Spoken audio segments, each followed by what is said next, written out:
Gold is the scarcest asset on earth relative to what's called a stock to flow model. Right. So gold stock to flow is around 60 to 1. Bitcoin stock to flow is 57 to 1. So, gold's a little bit more scarce than Bitcoin. But after the next halving in May of 2024 or March of 2024, Bitcoin's stock to flow ratio goes to like 110, 120 to 1. Yeah. And so Bitcoin becomes the scarcest asset on earth in 2 years. And if gold has a $10 trillion market cap today and Bitcoin has less than $1 trillion, you would think that Bitcoin's would be worth at least as much as gold in 2 years. Yeah. So that means Bitcoin should be worth $10 trillion. So it should go up 10x over the next 2 years. Yeah, it's staggering to think about, honestly, because gold, it's a tool we've been using for 5,000 years. And now we're talking about, I guess Bitcoin would be 15, 16 years old by then, being as valuable as gold.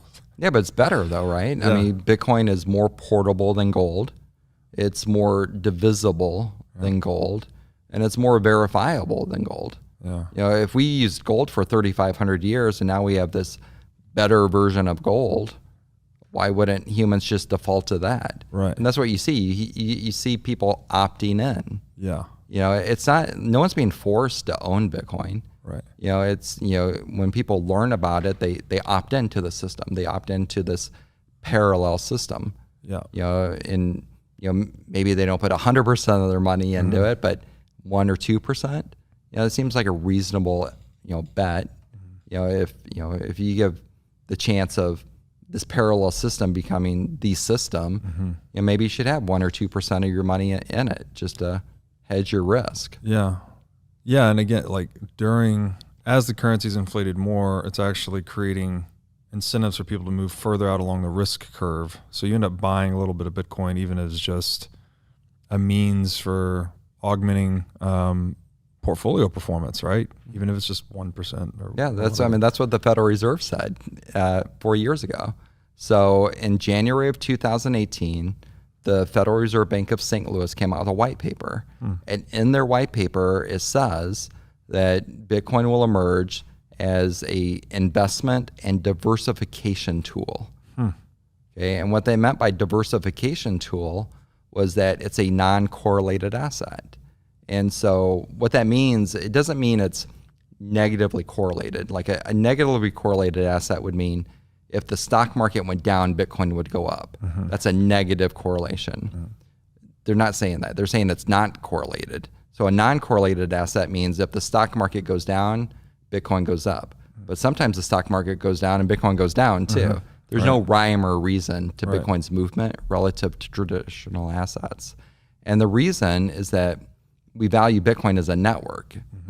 It's a network. You use what's called Metcalfe's law to value Bitcoin. And so networks are valued differently than stocks and bonds and real estate and gold and other types of commodities. And so because networks are valued differently, they're just non-correlated. And that's what the Federal Reserve was saying, is that you add a small amount of a non-correlated asset to your investment portfolio, it actually increases what's called the Sharpe ratio or the risk-adjusted returns in your portfolio. And so all you have to do is add 1 or 2% to your portfolio, and you increase your performance and reduce your risk at the same time. Right. And if you're a fiduciary or you're an asset manager, you're under like a personal or fiduciary responsibility to do that for your clients. Right. And as more and more financial managers and asset managers and endowments, start to understand, the Sharpe ratio and the fundamentals around adding non-correlated assets like Bitcoin to their portfolio, they start to do it. Yeah. Because they're under an obligation to do that for their clients. Yeah, it's such a key point that it's fully voluntary, that Bitcoin's effectively bootstrapping its own adoption by incentivizing everyone that interacts with it, right?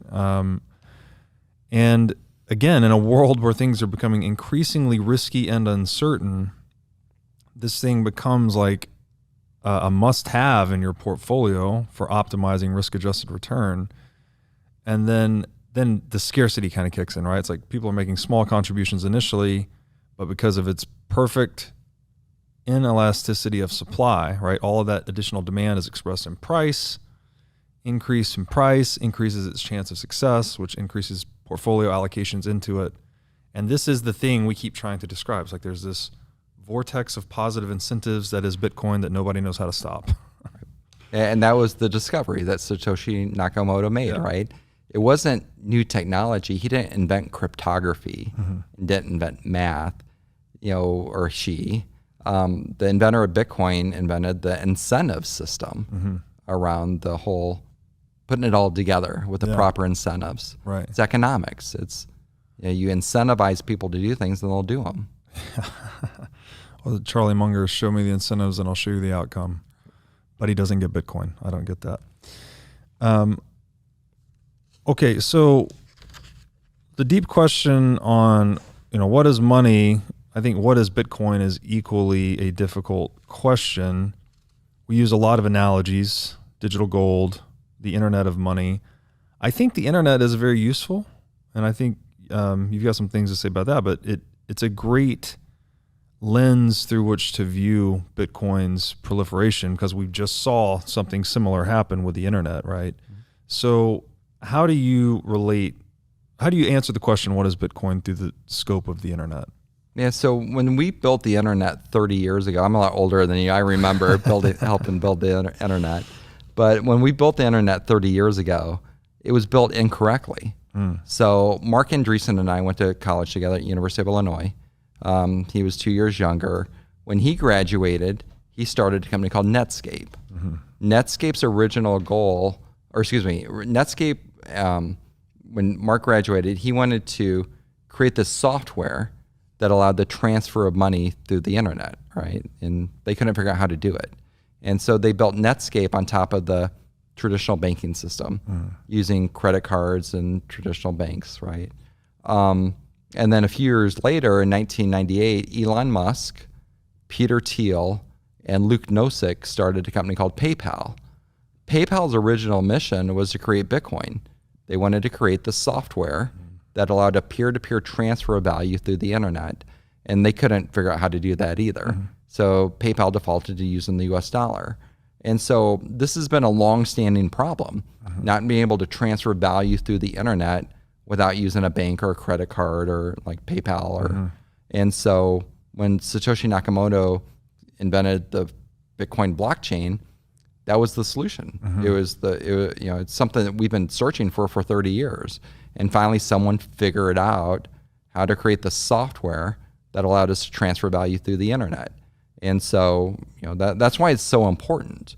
It's that solution to the fact that we built the internet wrong 30 years ago. Right. And so, what I'm doing, what venture capitalists are doing around the world, we're rebuilding the internet on blockchain technology. The entire internet is being rebuilt correctly this time. Right. And it's not going to happen overnight, but over the next 10 to 20 years, we will have a internet based on blockchain, not on the banking system.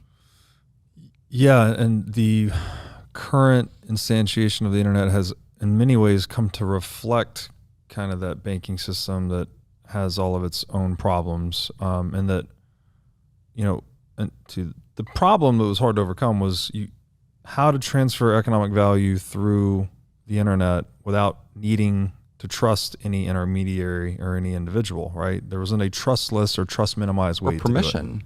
Or permissionless. Like if I send you an email or I send you data, right? I don't need permission to send you that information. You don't need permission to receive it either. Right. You just, email is a peer-to-peer network, right? Our money is not like that.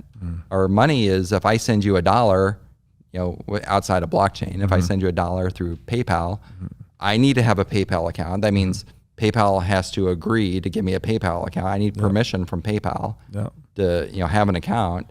You need permission from PayPal to have an account.